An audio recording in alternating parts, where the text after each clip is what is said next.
Greetings, folks, and welcome to the first and probably only episode of Tom's Tantalizing Tutorial. Today I'm going to teach you how to make a Shim card. Now, magicians are familiar with the Shim card and its uses, but the rest of you normal, honest, law-abiding citizens are wondering, well, Tom, what the hell is a Shim card? Well, thanks for asking. The Shim card was first described by Edmé Gilles Guillot in Nouvelles Récréationales Physiques et Mathématiques in 1769. Now, I'm not going to describe the use of a Shim card because it's a secret, damn it. Suffice it to say that it's a devious device that works wonders. Today I'm going to be showing you how to make my regular Shim card that has a court face. I won't be describing the construction of the Four of Diamonds Shim card because that's a proprietary secret which will remain so. So in addition to a card, today I'll be using a lengthy list of other items. And here we go. A corner splitter jig by the marvelous artistic craftsman Eoin O'Hare in Ireland. I love this guy. I keep his business running. I buy all of his stuff, and I'll include a link in the comments a little bit later on. A pair of tweezers, a small hand roller, a sanding block. Now this merely consists of a piece of 3x4 inch acrylic that I've duct taped a piece of sandpaper to, just so I have a flat sanding surface. You'll also need press plates. Those are two 3x4 inches of the same kind of acrylic, and I've merely taped release paper to them, and I'll get to release paper in a moment. But you need two of those press plates.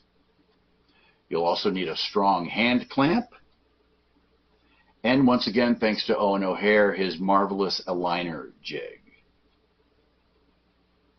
And now the aforementioned release paper. The aforementioned release paper. Release paper is basically like Teflon paper. It's a paper that is very, very heat resistant, and it prevents things from sticking together. Specifically, it prevents the card from getting stuck to the aligner jig during the heating process. You'll also need dry mount tissue. Dry mount tissue is the gold standard for making playing cards. Don't let anybody recommend any other adhesive to you. If they do, they don't know what they're talking about. Dry mount tissue is the gold standard, and that's what we're going to be using.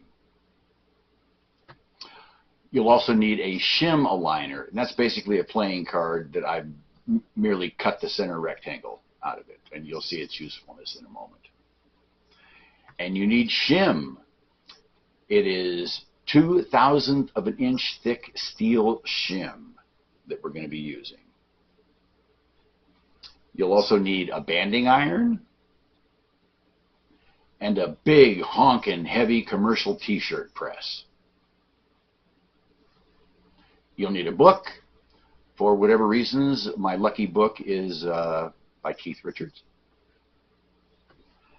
You'll need a weight. And last but not least, a corner rounder punch. Whew! You too can own all that stuff for about 500 bucks. Yep, 500 bucks. Well, if you haven't shrieked and stopped the video at this point, thanks for sticking around. Let's build a Shim card.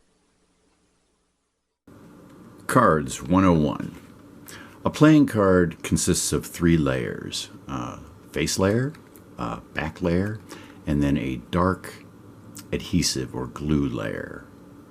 And to make a Shim card, and all the usual suspects of Shim cards, double backers, double facers, split facers, Hofzinser transparent cards, magnetic cards, acrobatic cards, you need to split the card into individual layers. And by saying that, I realize that I've scared a few more of you away. Thanks again, soul survivors. What doesn't get mentioned in a lot of card splitting videos is that you need to distress the card. You need to essentially break up the layers of the card, the fibers rather, And you do it by giving it a kind of a serpentine thing. You want to get the card really, really soft and rubbery. Do this for a long time, 3 to 5 minutes. I started it a little bit ahead of time so you wouldn't have to endure too much of this. Yeah, just do this while you're doing something else. Do it while you're watching porn. Give your hands something else to do. So after we think we have it, all the fibers broken up, then in comes Eoin O'Hare's wonderful corner splitter. So what we'll do is insert the corner of the card in the splitter. I don't know if you guys can see this. Just like so. And then I'm just going to bend it back and forth a few times to split that corner. Then on the other side of the corner splitter, we have this hard black ridged rubber, which we'll then use to split the layers.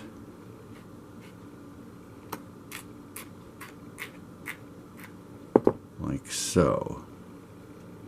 I don't know if you can see that or not. There, the layers are split. Now, I don't have the cocaine fingernails, so what we have to do, and that's why I have the tweezers, I just want to pull back 2 of the layers and expose as much as I can of that one little layer right there. And then, I don't know if you can see this or not, again, I'm straddling a tripod with my arms wrapped around it while trying to split a card. I've never done this, so let's see how it goes.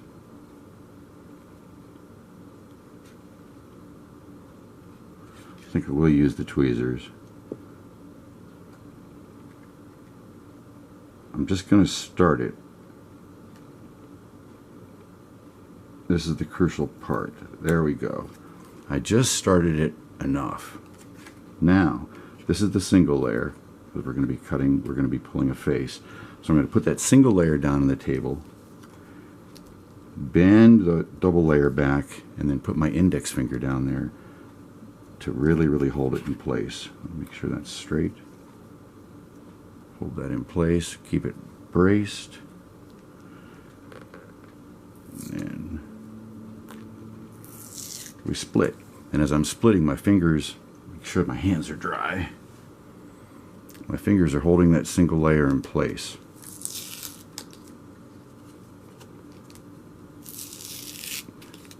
I watch some guys do this and they just rip it all off in one fell swoop. I don't know how they do that. I bow deeply before them, but I'm much slower and methodical because I want to get it right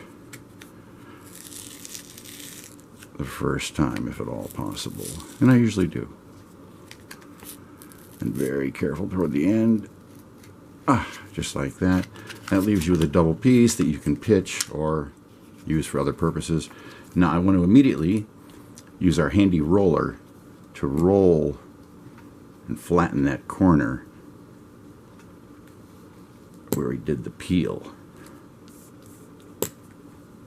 It's not going to be perfect yet, but that's okay. I just want to attack the problem as soon as I can. Then, now you remember these guys, I mentioned them before. These are the press plates. These are just 2 acrylic plates that I've taped some release paper to. I did that because I didn't want the acrylic plates to maybe get scuffed or cut, and maybe that cut would somehow damage the cards. So I just made these. This is just to protect the card. They serve no other purpose. So then stick this in between the press plates, and with our handy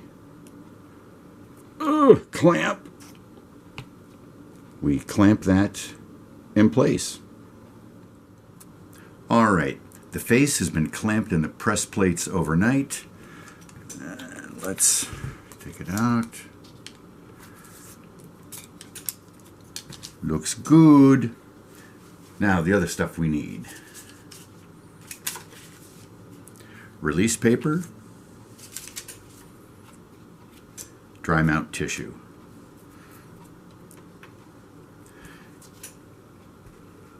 And Eoin O'Hare's wonderful, wonderful aligner jig. Now, the interesting thing about this type of gimmick, and all these gimmicks, double facers, double backers, Hoffmans are transparent cards, magnetic cards, acrobatic cards. They're all really, if you think about it, they're sandwich tricks, because they consist of putting a bunch of different layers all together and fusing them together like a sandwich. And that's exactly what we're going to make here today. What can I tell you? I don't know how well you can see this, but dry mount tissue and release paper look very, very, very similar. These have a little bit of a gloss on them. I don't know how well you can see that, but it's primarily by feel. Way back in the day, I was using a Todd Lassen gaffing genie, and I mistakenly used a piece of dry mount tissue instead of the release paper, and ended up fusing a card to the lid of the gaffing genie, which I was eventually able to remove and sand off, and ended up selling the gaffing genie for more than I paid for it. So it worked out well in the end. But yeah, you got to be careful to remember which one is which. So speaking of this little guy, what I like about it is it has adjustable and removable gates. So this has already been pre-sized to this size of a card, and I'm just going to remove this lower plate. So that's going to give me access to be able to go in with the banding iron and tack the various pieces together. So, and let's build it. So, first we begin with a piece of release paper, then a back down, then a piece of dry mount tissue. Now this is the little guy I showed you before. I just cut the rectangle out of a back of a bicycle playing card. I'm going to use this as a template or jig, and I'll show you why. Just draw a little rectangle in here, and that is going to tell me where to place the shim. And it goes right there. Then another piece of dry mount tissue. I'm sorry, another piece of DMT. Don't make that mistake. I just told you about my own horror story. Dry mount tissue. Then our king face. Release paper. And now I'm going to use this bottom gate to line everything up.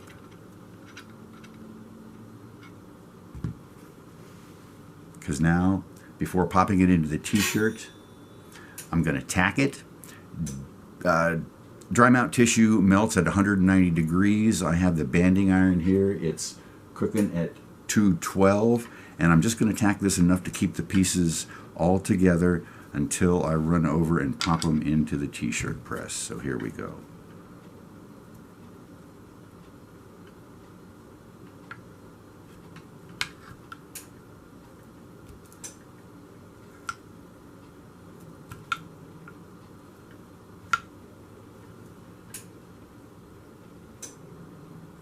Just enough. We carefully pop this out.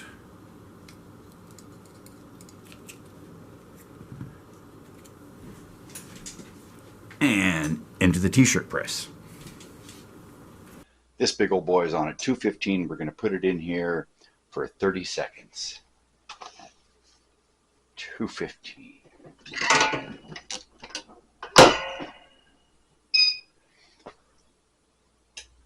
And I won't make you wait for it to get done cooking. And there she's done. Carefully peel it away because she's still hot and soft. And pop it into a book. Put on a 5-pound weight. And we wait 3 hours. All right, the card has annealed for 3 hours. Let's see. And looks very good. Very good. Now, we bring out a Kodomaru punch. Excellent, excellent device. It's all you need. And you want to use the small, I don't even know if you can see any of this. You want to use the small setting on this. So here we go. This is the corner rounder.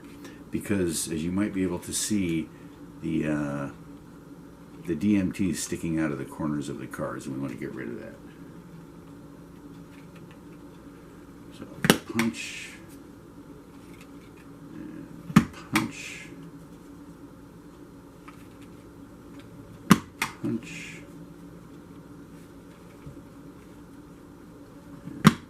punch. Looks good. Then we have our sanding block.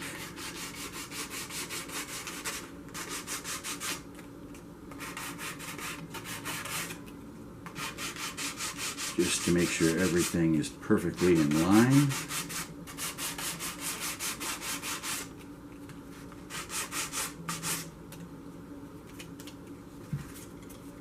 And a little fine tuning.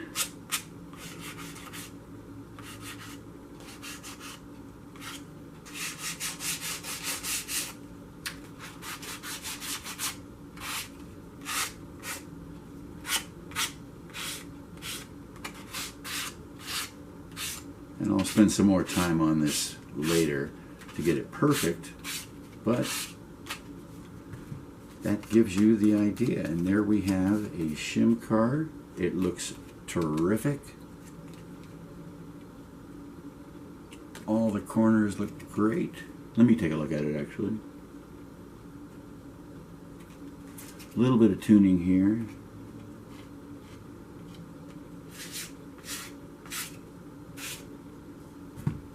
But yeah, there it is, and it has the snap and feel of a regular card. So that is how you make a Shim card. And if you have one of these strange extraterrestrial rocks that happen to be magnetic, they come in quite handy. So there you have it. That's how I built a Shim card. I hope you found the procedure interesting and you learned a thing or two. If so, please leave a comment, stab the like button, or call a press conference. Thanks for watching. See you next time.